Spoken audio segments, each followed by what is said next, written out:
Hey Lauren, how's it going? Hey, Cynthia, it's going well. Yeah, it's great to be here. I can't believe how we've met each other really recently. I was just thinking about that. Like our relationship has been really quick but fast and awesome, and I'm just loving what you do, and that's why I wanted to bring you on the podcast because copywriting is one of those things where so many people either avoid it or they DIY it for years and years. And I haven't had a copywriting coach or anybody copywriting for a while, so I felt like it was a great time to bring you on. No, I'm really glad to be here. And, like we said, we kind of jumped deep into the relationship. There's no point in getting surface level here. So I think that's the reason why we've gotten so deep so quickly Yeah. into one another's businesses. And now we're here having Yeah. this conversation about copy and SEO. I love it. Yeah. So why don't you go ahead and like introduce yourself so your audience gets to know you and a little bit about Focus Copy as well. Yeah, I'm Lauren Jefferson. I'm the co-founder of Focus Copy. We are a copywriting and content writing firm based out of Houston, Texas, but we work with clients all around the world. And essentially what we do is we caffeinate your brand messaging so it energizes your target audience to take action. So it's all about the customer and addressing what the customer needs to hear to make a decision, whether that's a buying decision or taking the next step in the customer journey. Oh, I love that. That's so good because so many times people think copywriting is like just to like add text to a website. It's like, no, this is talking to your person. And Yeah. you're running a business, so you're getting them to self-identify of what part of that journey they're in, whether they're just getting to know you or they're ready to buy. And having good copy does that. It helps people feel heard, feel seen. And it seems like, well, we can all write, right? So you're like, oh, I can do Yeah. that, but it's definitely an art and a science. Yeah, absolutely. There's no, when people start talking about copywriting formulas, I'm like, yeah, those are good templates, but there's no exact formula because you're dealing with a human. Right. And a human is a very complex being. And so you kind of have to get into that nitty gritty of what actually motivates them. And I think where a lot of people go wrong is when they focus on themselves or focus on anything else other than the target audience. Yeah. Yeah, and it's interesting to combine that with SEO because a lot of people think about this formula. Like I have clients, and it's a good question, but I have Mhm. clients that come and they're like, "Well, how many words do I need to write for it to be like SEO friendly?" I'm like, it doesn't matter. Like Yeah. if it's helpful, it could be 500 words, it could be 2,000 words, it could be 5,000 words. Like thinking about your audience, what are they needing in that moment? Do they crave a 5,000 word thing? Like, are they wanting that depth and that many words, or are they wanting something Mhm. quick? And I love that idea of thinking about not just what your audience needs, but anticipating their needs as well. Like thinking ahead for them, because sometimes a lot, and we're just diving right into these kind of Yeah. copywriting tips, but sometimes people don't even know what they don't know when it comes to our services. And so in our products. So it's important to like upfront give them that amazing experience on our websites. And good copywriting just stands out right from the beginning. Absolutely. It's the start of a relationship. That's all it is. And then you get them on the phone, you get them on a call, whatever it may be, and then you can start the sales process. And any good sales process all starts with a relationship. And so that's all copy is. It doesn't have to be complicated. It doesn't have to be overwhelming. It's literally having a conversation and Yeah. addressing needs or wants. Right. So, for my audience who are therapists and health and Yes. wellness businesses, what would you say are like the top? I have my opinions, of course, but Yeah. like the top three most important pages if they were to focus on any pages? What areas of their website do you think are just most important, and also the ones that will get the most traction, right, in terms of Yeah. sales and attracting people? I mean, the three basic pages every website needs to have, whether or not you're a therapist or health and wellness practitioner, the home, about, and services page. So obviously the home page is setting you up for who you are as a professional, the value that you can provide, as well as getting a sneak peek into those services and then getting the actual call to action in there. Yeah. The about page is really setting you up as a person, because especially if you're, working in a therapist environment, you're getting very intimate with the client, regardless of whether they know anything about you or not. And so in order for them to trust you, they need to know a little bit about you and who you are, where's your background, where's your, what do you want to talk about, and where your specialties lie. And then obviously the services page kind of really differentiating you, between your services and maybe another therapist services or that type of thing. So Yes. really setting you up for that relationship, but also showing the value that you can provide your clients. Yeah. And again, do you feel like, let's say someone has more of like a brand, they're not so much like a solo. Do you still feel like they need an about page or like some sort of Absolutely. mission page? Yeah. Yeah, absolutely. Because even as a brand, your brand has a personality. Yeah. And if, you have a founder, typically they're going to be the brand voice, they're going to be everything that follows underneath them are going to kind of somewhat assimilate into their overall brand. And so being able to showcase that is really, really effective. So like on my website, there's a lot of coffee influences because I'm a slight coffee addict and my entire team loves coffee even. And so we have a lot of that on our about page of like, yeah, we get into conversations like you would over a cup of coffee and that type of thing. And so it really sets the stage for what we want our client relationships to look like.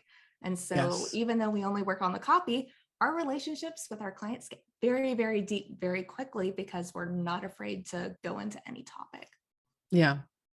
Yeah. And that's a great point too, of thinking about your copywriting as basically starting the client engagement, right? That's where Yeah. it starts. It's not when they sign a contract or pay you or anything. It's actually when they read your copy and they get to know you, whether you are more like a brand or you're solo and you've got like your face on the website, right?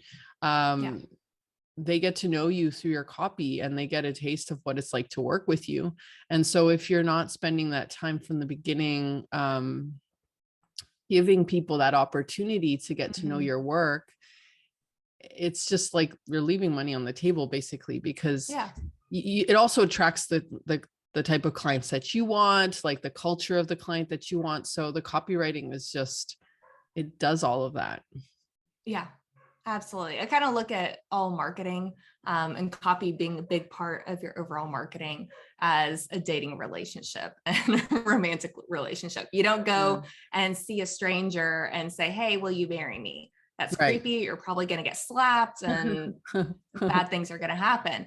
Right. So, whether it's a cheesy pickup line to start the conversation, "Hi, my name is Lauren. Let's start the conversation." That's literally what your copy on your website or on an email or on your blog or whatever that is starting that relationship and introducing yourself and then getting into, "Hey, let's go grab a cup of coffee, or let's go grab lunch, let's go grab dinner, let's continue the conversation." And then Mhm. you get in a lot better position to close a deal or to propose for marriage or Right. whatever that is. So when Right. you Or start date. thinking about marketing and Yeah. relationships, it works Yeah. out really well. And it's really easy to understand the Yeah. overall Yeah. customer And journey.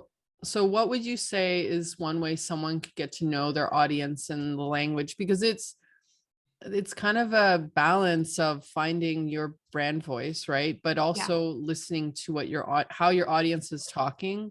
And in many ways, we're trying to use their language, right? But we also need to be careful to not um, just like fall into all their fears as well, because we're Yeah. trying to like inspire them to take action on what we're offering. So how do you, or with your own clients, what kind of exercises do you do to kind of understand the audience and Mhm. then translate that into, or like absorb that into the copywriting part? Yeah, there's two things that I advise clients to do. A, figure out who do you actually want to work with. Um, because we've all had clients that I'm sure our listeners today have had clients that they wish they never brought on, that they wanted to pull their hair out and that type of thing. So really identifying, okay, what is it about the clients that we didn't like that we want to avoid, and what are the clients that we do really like? And if we could have 100, 1,000 of them, what do they actually look like? So big part of it is figuring out who you actually want to work with, because we didn't go into business for ourselves to not be happy and not work with Yeah. people that are going to suck the life out of us. So the big thing is figuring out that. And then the second thing is actually building talking to our customers and that target audience. So many times people are like, oh, I want to work with, female entrepreneurs that, XYZ. And, but they haven't actually talked to those people. So when I first started my company, about 3 years ago, I thought the biggest pain point was going to be high converting copy. And as soon as I took my own advice, started talking with female entrepreneurs, and quickly found out that that is not the case. My audience does not care about high converting copy. Yes, that's a concern, but that's not the big pain point. It's that they hate to write copy, or they don't have time to write copy. That's it. So as soon as I figured out what their pain points are, and what their thought process was about what I'm offering, we put that on the website, and automatically we're speaking their language with our own voice, but using their words as well. Right. So it kind of marries the two of them, and it becomes a lot more effective. Right. Yeah. Because sometimes we are speaking to some pain points, but not the right ones, or maybe not in the right order, which is interesting. Right. And we don't want, we want to catch people's eye from the beginning and make it easy for them to understand, is this a right fit for them? Right. Exactly. Yeah. So, I mean, like for a therapist, they may love to work out with clients that are struggling with burnout, but their clients may not actually be using the term burnout. Mm-hmm. And so that may not be the first thing that you want to list on your homepage and have in that hero banner. It may be something along the lines, are you struggling with your brain not working?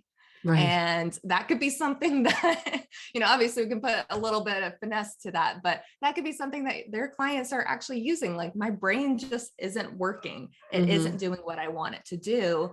And as soon as they get that, then your target audience is like, okay, yeah, my brain isn't working the way I want it to. There's something wrong in here. What is it?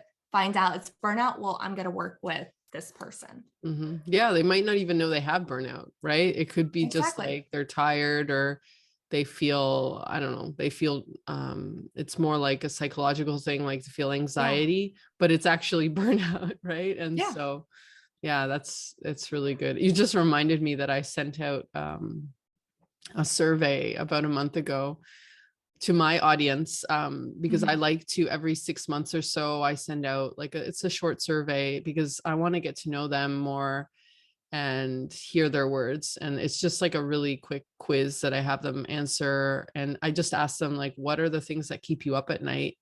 Anything, right? And I look through the results, but I have to go back. Like, you're reminding me, I need to go back and relook at that, because it's so true that just getting really clear of how do people perceive what we do, and what are their needs, and where are we meeting them halfway, or, just how can we be better at our jobs, basically. Right. Yeah. And, we're all in business to make money. And the only way you're going to do that is if you're actually providing a service that your clients want. And they don't know that they want that unless you put it in their words. Exactly. So it kind of goes back, it all ties into the overall business. If there's a problem in a business, 9 times out of 10 is communication issue. And when you're looking externally, it's going to be that copy. Well, sometimes what happens, it happens to me, maybe it happens to you, is we get really technical for someone in health and wellness, if you're a doctor or a therapist, the technical jargon, right, behind what you do, but your client is not a therapist. So they're not going to understand all the technical terms. So it's you need to put on your marketing hat, right, and get a little bit, take a step back and almost forget about everything you've learned. And just, listen to your audience from a very simple, childlike way. Right. And and hear what they're saying, because Exactly. that's what needs to be on your website. A lot of people with the about page, I see they list their certifications. I think that's good, but there's a point where it's like your audience doesn't care in general, right? Like if you're a No, therapist, they probably want you to, they want to know like you've got a license, but they don't care that you went to like some no, special event in like Costa Rica or whatever, right? Like, unless you have a story behind that, or like you tie that into what you do. But like I've just seen these about pages that are like long lists of, and it's like people don't care, they just want to know, are you going to help them, right? And yeah. so that's the type of exercise that sometimes when you've got all your technical knowledge, you know, in your head, Hmm. it's hard to. And that's why having a copywriter like you, Lauren, Yeah. can help with, Yeah. even just that exercise can be helpful. Exactly. I mean, I don't know about you, but I hate writing for myself Yeah. and hate writing about myself. And like, so it's gotten to a point where even myself, like I rely on my Mhm. copywriters to Yeah. write my bios or Yeah. to write, things about Lauren Jefferson because it feels weird and I start to focus on the wrong things. Yeah. Whereas other people can identify, well, your value isn't because you've been writing for 80 plus clients. Your values, you're able to connect and see their business at like a 5, 10 year, 20-year timeline and help them figure out those priorities and Hmm. those next steps. And so sometimes it helps to have someone else see from the outside your Absolutely. value and get rid of all the junk.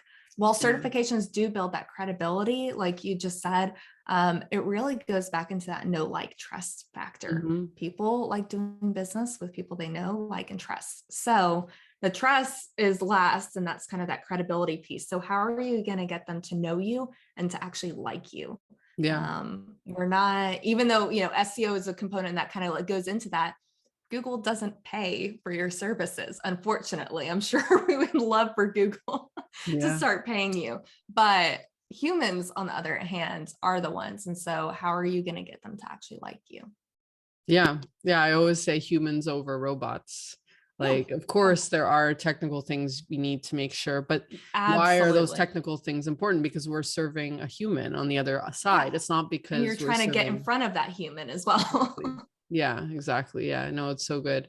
I mean, with the just going back to that for a second, you can definitely have like a certifications page that people would Yeah. intentionally click on that. But my recommendation is always don't have that huge list on the about Yeah. page, because I almost find that some people use that as a cop out. Okay, I'm just going to like copy and paste my resume and like the list. And it's like, no, you need to have some like writing there, like some copywriting Have some that, stories. Yeah. yes, exactly. Yeah, because otherwise people won't connect, right? And they're Yeah. just going to see a list and they're going to click away. And the about page is really where people really connect with what you do.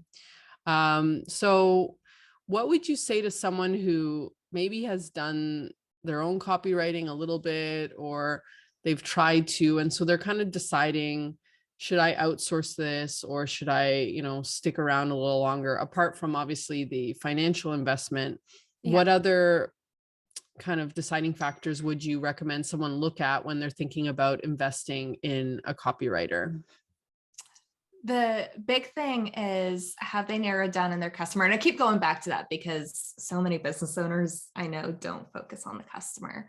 Mhm. So once you know and nail down who your customer is, then it kind of transitions into, am I able to get in a position of growth? Because the last thing you want to do once you get new copy is to drive all this business over and all of a sudden you can't fulfill any of the business. Yeah. So understanding, am I ready to scale my business? Am I ready to have a flood of clients? That's our ultimate goal. Sometimes doesn't happen immediately, but getting in that mindset of, can I anticipate this new growth in business?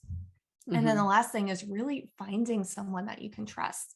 There are so many copywriters out there, Yeah. whether it's all across the world. I know there's a lot of overseas copywriters.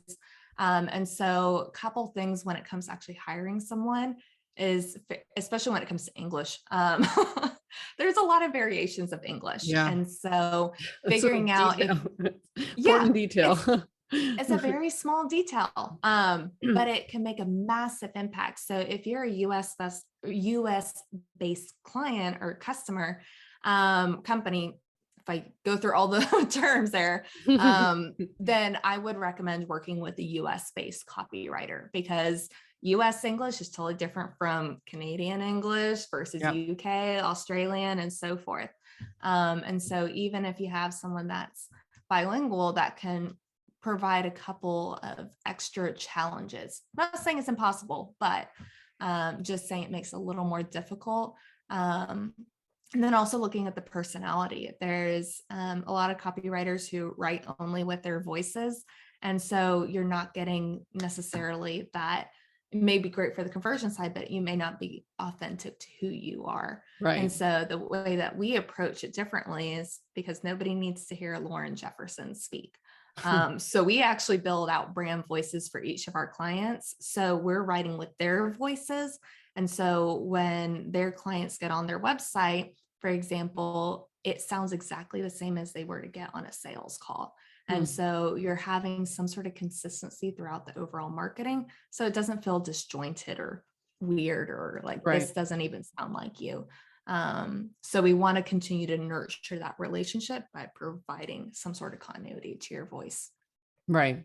I love that. No, it's so important. And I think, yeah, it's like SEO. It's so similar to SEO because people will offer SEO, like whatever, as this done for you, like as in like you set it up once and it's done. Right. And to me, SEO is not like that. It's like ongoing relationship that you're building. You're looking at, you're tracking your keywords, you're understanding your growth.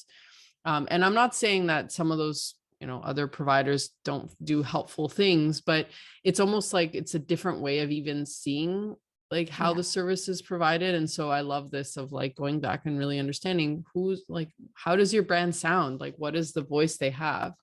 And yeah, just, I would say, I would also add as a tip is like, if you can find someone who also has written for sites that have a similar service or in your niche or industry, like don't be afraid to ask. This is to the audience, right? Like, don't be afraid to ask, like, show me a writing sample, show me what the work, show me a website that you've done. Because when they really truly understand your audience, they're going to be so much better, right, at helping you.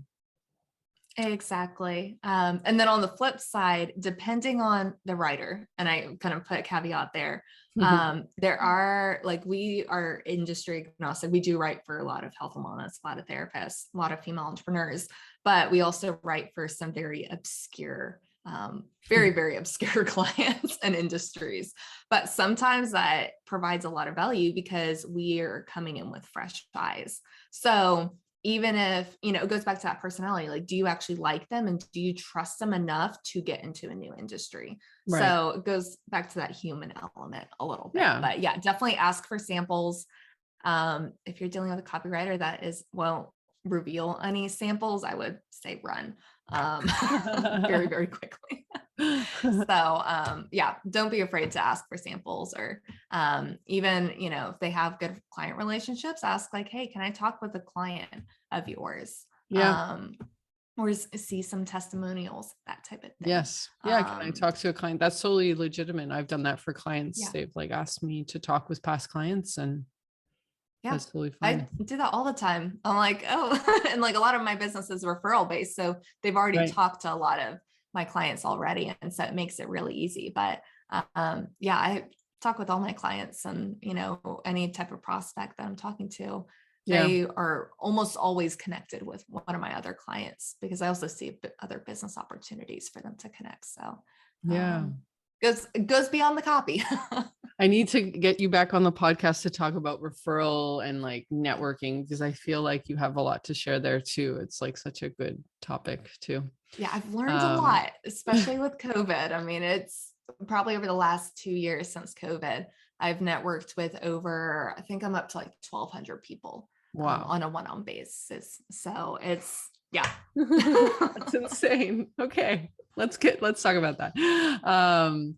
Yeah. Okay, cool. So just like as to wrap up things, like, so what would you say to someone who's maybe they're like looking at copywriting solutions, and now they know about you too. Like, what is one thing that you would say to to someone who's like trying to figure out what direction they should go in terms of taking a step forward with improving their copywriting? I think the big thing is, are you ready to step out as yourself? There's a lot of noise out there, especially in the health and wellness, especially in the mental health areas. And so you need to set yourself apart, but Yeah. that also takes a little bit of that confidence factor. Are Yeah. you willing to go out there as yourself? Yeah. And put your name out there, show your personality. Don't be afraid to do that, because as soon as you get to that vulnerable level, a copywriter is able to do so much more, because they're able to get into your voice, they're able to get into your head, and then they're able to pull out, connect with your audience, and then kind of marry the two of them together. So that's probably the biggest thing, is that mindset, and being able to relinquish the control. I'm sure a lot of our listeners here are control freaks. I'm raising my hand first. And it takes a lot to release that. So again, it goes back to the person, finding someone that you can know, like, and trust. So that makes it easier to release that control, to let them do what they need to do, and trusting that they have the expertise, they have the knowledge, they have the talent to be able to accomplish that. I love that. Yeah. Cool. So good. All right. Well, where can people hang out with you, get to know more about Focus Copy? Yeah, we are actively on both LinkedIn and Instagram, but at Focus Copy LLC, I think it is. But you can find us at focuscopy.com and hang out with us there. We publish a lot of blogs, working on our SEO. So it's an important thing. But yeah, that's kind of where we're hanging out. Awesome. Thank you, Lauren. I will definitely include all those links in the show notes so you guys can also click through and check out what she's doing. It's so great and I love it. Thanks again for coming on the podcast. Absolutely. Thank you so much.